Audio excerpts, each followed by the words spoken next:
Sa programang Counter Blessing ni former Governor and Congresswoman Cherry Domingo Umali, ibinahagi ni Teacher Luz Esguera ng Nueva Ecija ang makapangyarihang patotoo ng pagpapala ng Panginoon sa kanyang buhay. Sa kanyang pagbabahagi, malino na naipakita kung paano nagbunga ang kanyang pananampalataya at determinasyon sa kabila ng matinding pagsubok. 2 beses siyang nakaranas ng pagkakunan, subalit na natili siyang matatag at tapat sa kanyang panalangin sa Diyos.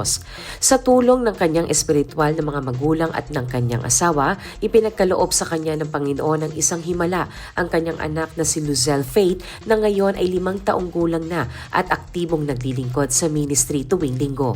Hindi rin siya sumuko sa kanyang propesyon bilang guro. Sa kabila ng mga hamon, nagpatuloy siya sa kanyang pangarap at sa wakas ay nakapasa sa licensure examination for teachers, isang biyayang matagal niyang ipinagdasal at hinintay.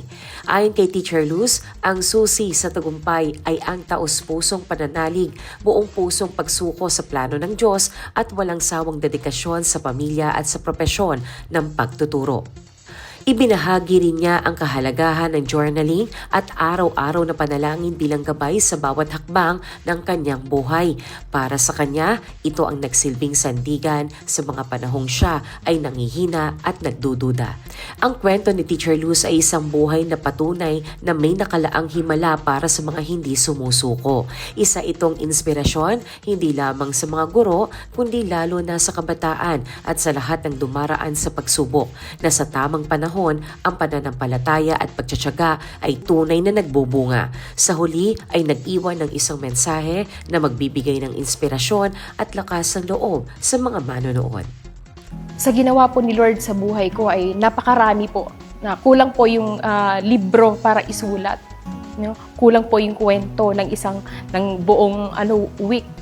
No? So ang maipapayo ko po sa mga viewers po natin, magpatuloy lang po tayo kay Lord, maging faithful po tayo, yung palakisin po natin yung ating pananampalataya sa Kanya, and then magpasakop po tayo sa ating church na kinabibilangan. Ayun po, at kung ano man yung ipapagawa, kasi ibibigay naman ni Lord through reading the Bible po. At kailangan po natin sumunod kay Lord, at buong puso po natin ibigay kay Lord yung ating buhay, yung ating mga ginagawa araw-araw, segundo po. Kasama si Elsa Navallo, Shane Tolentino para sa Balitang Unang Sigaw.